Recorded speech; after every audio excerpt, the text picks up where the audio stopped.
Welcome back dear students. अभी आज हम शुरू कर रहे हैं हमारे केमिस्ट्री के चौथे लेक्चर से। पिछले लेक्चर्स में हमने पढ़ा मैटर के बारे में, ऐसी चीज जो स्पेस ऑक्यूपाई करती हो उसकी वॉल्यूम की वजह से और उसमें कुछ मास हो।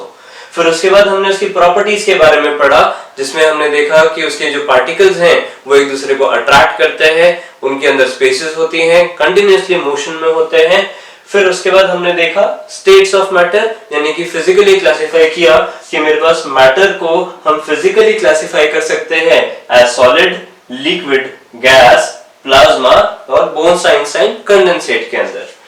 उसके बाद हमने लास्ट लेक्चर में देखा चेंज ऑफ स्टेट, यानी कि सॉलिड अगर लिक्विड में कन्वर्ट हो रहा है, लिक्विड अगर गैस में कन्वर्ट हो रही है, तो उन प्रोसेसेस को हम क्या कहेंगे। तो फ्रीजिंग, मेल्टिंग और उनसे associated freezing point, melting point, impurities को ऐड करने से वो कैसे चेंज होते हैं, एटमॉस्फेरिक प्रेशर से उसमें कैसे चेंज आता है, उन फैक्टर्स को हमने लास्ट वीडियो में पढ़ा। आज की वीडियो में हम पढ़ रहे हैं केमिकल क्लासिफिकेशन मैटर की। तो केमिकल क्लासिफिकेशन में हमारे पास क्या है, यहां पर तो हम चीजों को देखने से बता रहे हैं कि वो कैसा दिखता होगा, सॉलिड होगा, लिक्विड होगा या गैस होगा। केमिकल कंपोजिशन की जब हम बात करते हैं तो फिर वो ये कैटेगराइज करता है कि जो मेरे पास मैटर है वो प्योर फॉर्म में है या फिर इम्प्योर फॉर्म में। अभी प्योर क्या होगा? प्योर एक ऐसी फॉर्म है जिसमें कोई और फॉरेन एलिमेंट या कोई और फॉरेन मटेरियल प्रेजेंट ना हो। आप इसे ऐसे समझ सकते हैं कि अगर आपके पास एल्यूमिनियम की एक रॉड है, उसके अंदर कोई भी और एटम नहीं होगा किसी और एलिमेंट का, जितने भी एटम्स होंगे वो सभी के सभी किसके होंगे, एल्यूमिनियम के होंगे। तो जब हम ऐसी बातें करते हैं कि उसमें कोई फॉरेन मटेरियल या किसी और तरह का कोई और मॉलिक्यूल या एटम या इंप्योरिटीज प्रेजेंट ना हो, तो हम उसे बोलेंगे वो क्या है, प्योर सब्सटेंसेस हैं। आप इसे एक और तरीके से भी पहचान सकते हैं। अगर मेरे पास मान लीजिए 100 मॉलिक्यूल्स या 100 एटम्स हैं आयरन के, तो उनमें से मैं कोई किसी भी मॉलिक्यूल या किसी भी एटम को पिक करूं तो वो आइडेंटिकल होंगे अपनी शेप में, अपने साइज में, डेंसिटी में और बहुत सारी फिजिकल और केमिकल प्रॉपर्टीज। तो वो कहता है आपको जरूरी नहीं कि आप सिर्फ ऊपर वाली शेल में से निकालें, मिडिल मोस्ट लेयर में से निकालें या लोअर मोस्ट लेयर में से निकालें, आप कहीं से भी कोई भी एक पार्टिकल उठाकर देखिए, उसकी प्रॉपर्टीज आपको हमेशा आइडेंटिकल मिलेंगी। तो ऐसे सब्सटेंसेस जिनकी हम किसी भी यूनिट को उठा लें उसकी प्रॉपर्टीज हमें आइडेंटिकल मिलती हैं, उन्हें हम कहते हैं प्योर सब्सटेंसेस। तो प्योर सब्सटेंसेस में हमारे पास सबसे पहली जो क्लासिफिकेशन है वो है एलिमेंट्स। एलिमेंट्स आगे हम इन्हें डिटेल में करेंगे, एलिमेंट्स क्या है और इसे हम कैसे डिस्क्राइब करते हैं। फिर प्योर सब्सटेंसेस में एक और चीज आती है जिसे कहते हैं कंपाउंड्स।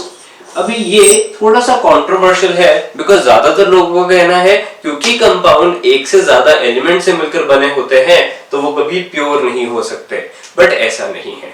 साइंस के अंदर हमारे पास दो लेवल्स होते हैं, एक होता है माइक्रोस्कोपिक और एक होता है मैक्रोस्कोपिक। जब हम माइक्रोस्कोपिक लेवल पर देखते हैं तो जो मेरे पास दो एलिमेंट से मिलकर एक कंपाउंड बन रहा है, जैसे वाटर, इसमें एक एलिमेंट है पास हाइड्रोजन और दूसरा एलिमेंट है आपके पास ऑक्सीजन।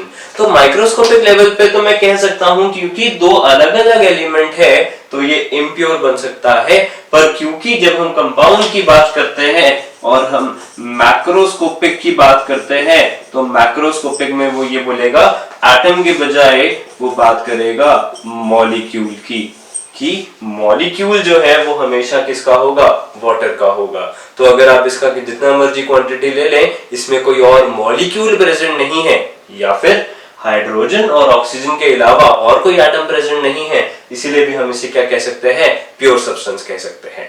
इसीलिए साइंस के अंदर हम इतना कहेंगे कि चीजें जो है वो किसी एक बेसिस के हिसाब से उसका आंसर आएगा और वो बेसिक हमें क्वेश्चन के अंदर मिल जाएगा। हम ऐसा भी नहीं कह सकते कि ये इम्प्योर और ऐसा भी नहीं कह सकते कि ये प्योर है। साइंस को यही चीजें थोड़ा सा कॉम्प्लिकेटेड बनाती हैं, बट अगर आप इसे समझेंगे तो फिर आप काफी अच्छी तरह से डायग्नोस कर पाएंगे कि कब आप उसे प्योर बोलेंगे और कब आप उसे इम्प्योर बोलेंगे। हाँ, यहाँ पर एक और बात अगर आप देखें तो क्योंकि ये एक एलिमेंट है और हाइड्रोजन भी एक एलिमेंट है और ये जो कंपाउंड है इसका मॉलिक्यूल इन दोनों एलिमेंट्स या एटम को मिलाकर बन रहा है। अभी हमने बताया कि एलिमेंट तो प्योर है ही और ये वाला एलिमेंट भी प्योर है, तो दो प्योर चीजों को मिलाकर भी आप टेक्निकली एक प्योर ही चीज बनाएंगे, इसीलिए भी हम इसे एक प्योर सब्सटेंस में कैटेगराइज कर सकते हैं, राइट। तो मुझे लगता है अब आप कंफ्यूज नहीं होंगे। अगर आपसे कोई पूछे कि क्या कंपाउंड्स प्योर होते हैं, आप आंसर उन्हें दे सकते हैं कि हाँ, कंपाउंड्स जो है वो प्योर सब्सटेंसेस होते हैं। इसके बाद इसे आगे क्लासिफाई करेंगे। अभी पहले एक बार क्लासिफिकेशन देख लेते हैं, फिर इन्हें और इनकी प्रॉपर्टीज को आगे आगे डिटेल में करते जाएंगे। तो सबसे पहले उन्होंने मैटर को केमिकल मतलब उसकी केमिकल प्रॉपर्टीज के बेसिस पे देखा। तो केमिकल प्रॉपर्टीज में पाया कि दो तरह के होंगे, या तो होगा प्योर या फिर होगा इम्प्योर। प्योर में हमारे पास आ जाएगा एलिमेंट्स, तो यहां पर हम लिखेंगे same type of atoms are present. अभी हमने आपको पहले भी बताया कि मैटर की जो सबसे छोटी यूनिट है वो क्या है, atom, smallest unit of matter, right. हाँ जी, तो कहता एक ही तरह के एटम होंगे तो उसे हम क्या बोलेंगे, एलिमेंट। एलिमेंट को हम फर्दर क्लासिफाई कर सकते हैं कि एलिमेंट या तो मेटल होंगे या फिर नॉन मेटल्स होंगे या फिर होंगे मेटलॉइड्स, इनकी डिस्क्रिप्शन के लिए आपको आगे वीडियोस मिल जाएंगी। अभी फिलहाल मैं इसके बारे में बेसिक बता दूंगा, बट इन्हें कंप्लीट कवर अप करेंगे, मेटल्स, नॉन मेटल्स, मेटलॉइड्स, इनकी फिजिकल प्रॉपर्टीज और केमिकल प्रॉपर्टीज आगे आने वाले टाइम में। यहां से देखते हैं कंपाउंड्स। कंपाउंड्स को जब आप क्लासिफाई करेंगे तो कंपाउंड्स की क्लासिफिकेशन आप लिख सकते हैं कि वो ऑर्गेनिक होते हैं या फिर इनऑर्गेनिक होते हैं। ऑर्गेनिक होंगे या फिर इनऑर्गेनिक होंगे। ऑर्गेनिक कंपाउंड्स जो कभी लिविंग होंगे या जिनका कोई लिविंग मटेरियल होगा या उनमें जो चीजें होंगी वो लिविंग बीइंग्स द्वारा बड़ी इजीली टेकअप की जा सकती होंगी। इसके अंदर प्राइमरीली आपके पास जो एलिमेंट्स आएंगे वो आएंगे कार्बन कंपाउंड्स। कार्बन कंपाउंड्स का मतलब वो कंपाउंड्स जिसमें कार्बन और हाइड्रोजन प्रेजेंट है, जैसे फैट्स, प्रोटीन्स, एमिनो एसिड्स। तो ये जो चीजें हैं वो ऑर्गेनिक कंपाउंड्स में गिनी जाएंगी। इनऑर्गेनिक कंपाउंड्स वो जो कि एक तरीके से लिविंग नहीं हो सकते, परपेचुएट नहीं कर सकते। तो इसमें हम बात करेंगे कि आप कंपाउंड्स को इनऑर्गेनिक में फर्दर क्लासिफाई कर सकते हैं, या तो वो एसिड्स होंगे या फिर वो होंगे बेसेस या फिर वो क्या होंगे, सॉल्ट्स होंगे। जैसा कि मैंने पहले ही बताया, केमिस्ट्री कुछ लोगों को ट्रिकी लगती है, वो इसीलिए क्योंकि वो इंडिविजुअली तो बता सकते हैं मेटल क्या है, नॉन मेटल क्या है, मेटलॉइड क्या है, एसिड क्या है, बेस क्या है, सॉल्ट क्या है। वो ये भी बता सकते हैं कि कंपाउंड्स और एलिमेंट्स क्या है, पर इनका आपस में क्या रिलेशन है ये कहीं ना कहीं पढ़ते हुए पीछे रह जाता है। तो यहाँ से हमारी कोशिश यही है कि वो जो लिंक नॉर्मली टूट जाता है वो उसे बनाएं कि एलिमेंट्स को हम क्लासिफाई करेंगे मेटल्स, नॉन मेटल्स और मेटलॉइड्स में, और कंपाउंड्स को हम क्लासिफाई करेंगे एसिड्स, बेसेस, सॉल्ट या फिर कार्बन कंपाउंड्स यानी कि ऑर्गेनिक कंपाउंड्स के अंदर, राइट। फिर इन्हें थोड़ा डिटेल में आगे देखेंगे। अभी हम चार्ट पूरा कर लें, फिर आगे आगे उसे धीरे धीरे देखते जाएंगे।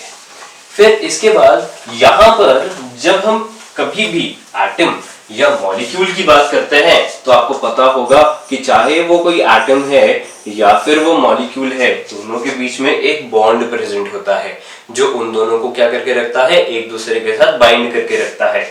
ये बॉन्ड या तो आपके पास आयनिक होता है जो कि शेयरिंग से बनेगा, आयनिक है तो ट्रांसफर से बनेगा, तो ट्रांसफर ऑफ इलेक्ट्रॉन, और अगर वो आपके पास कोवेलेंट है तो फिर वो शेयरिंग से बनेगा, तो शेयरिंग ऑफ इलेक्ट्रॉन। धीरे धीरे हम इन सब टॉपिक्स को कवर अप करेंगे ताकि ऐसा कुछ भी ना हो जो आपको समझ ना आए, क्योंकि साइंस एक वेब की तरह है। तो अभी जो टॉपिक्स आ रहे हैं मैं उनका एक ब्रीफ आइडिया आपको देता जा रहा हूं ताकि आप कभी भी इसे उठाकर जाएं तो इस वीडियो पे वापस आके उसे चेक कर सकते हैं कि हाँ, हमने वहां पर उसे ऐसे लिखा था, अब हम उसे आगे डिटेल में पढ़ रहे हैं। इम्प्योर सब्सटेंसेस की अगर हम बात करें तो इम्प्योर सब्सटेंसेस में हमारे पास आते हैं मिक्सचर्स। राइट। अभी प्योर और इम्प्योर सब्सटेंसेस में सबसे मेन डिफरेंस तो यही है कि जो प्योर सब्सटेंसेस हैं इनमें बेसिकली कोई केमिकल चेंज होगा या फिर ये कोई केमिकल कॉम्बिनेशन होगा। केमिकल कॉम्बिनेशन मतलब जहां पर बॉन्ड का फॉर्मेशन हो रहा है, इलेक्ट्रॉन का शेयरिंग या फिर ट्रांसफर हो रहा है। वेयरएज मिक्सचर्स ऐसी चीजें होंगी जो कि एक फिजिकल कॉम्बिनेशन को डिफाइन करती हैं। ठीक है, जैसे आपने सॉल्ट और शुगर को अगर एक ही कंटेनर में डाल दिया, गलती से चीनी और नमक को एक ही कंटेनर में स्टोर कर दिया, तो जरूरी नहीं कि उसमें कोई केमिकल चेंज आए, वो आपस में रिएक्ट करें, वो एज इट इज भी वहां पर रह सकते हैं। तो जब वो फिजिकल कंबाइन हो रहे हैं, कोई रिएक्शन उसमें नहीं हो रही, एक्सचेंज ऑफ इलेक्ट्रॉन्स उसके अंदर नहीं हो रहा, तो हम उसे बोलेंगे कि वो क्या है, मिक्सचर है। एक और चीज जो प्योर और इम्प्योर को अलग बनाती है, जहां से काफी अच्छा एक डिफरेंस कास्ट किया जा सकता है, वो यही है कि प्योर सब्सटेंसेस जो हैं उनका रेशो हमेशा फिक्स रहता है। रेशो हमेशा क्या रहता है, फिक्स रहता है। वेराज मिक्सचर्स में हम देखेंगे कि रेशो इज नॉट फिक्स्ड। यहाँ पर रेशो जो है वो कभी भी फिक्स नहीं रहता। फॉर एग्जाम्पल अगर हम वही बात करें कि C6H12O6, तो ये तीनों एलिमेंट जो हैं वो हमेशा ही इसी रेशो में बनेंगे और क्या फॉर्म करेंगे, ग्लूकोज फॉर्म करेंगे। या फिर अगर हम वाटर की बात करें तो ये भी केमिकल कॉम्बिनेशन है, तो इन दोनों की जो रेशो है वो भी हमेशा क्या रहेगी, फिक्स रहेगी। तो ये आपके पास हो जाएगी 2:16, ये हो जाएगी 1:8। इन चीजों को भी हम आगे डिटेल में करेंगे। अभी तो हम क्योंकि ओवरव्यू ले रहे हैं, तो एटलीस्ट आपको चीजों के बारे में पता हो कि हम क्या कहना चाह रहे हैं जब हम बात करते हैं केमिकल कॉम्बिनेशन की और जब हम बात करते हैं फिजिकल कॉम्बिनेशन की, राइट। तो केमिकल कॉम्बिनेशन में आप देखेंगे कि किसी तरह का बॉन्ड फॉर्मेशन होगा। फिजिकल कॉम्बिनेशन में कोई बॉन्ड फॉर्मेशन नहीं होगा, इन्हें आपने उठाकर सिर्फ मिक्स कर दिया होगा। हाँ, मिक्सचर्स को अगर हमें आगे क्लासिफाई करना है तो मिक्सचर्स की भी आगे क्लासिफिकेशन है, और मिक्सचर्स की क्लासिफिकेशन हम कुछ इस तरह से लिखेंगे कि मिक्सचर्स जो हैं वो या तो होमोजीनियस होंगे या फिर हेटेरोजीनियस होंगे।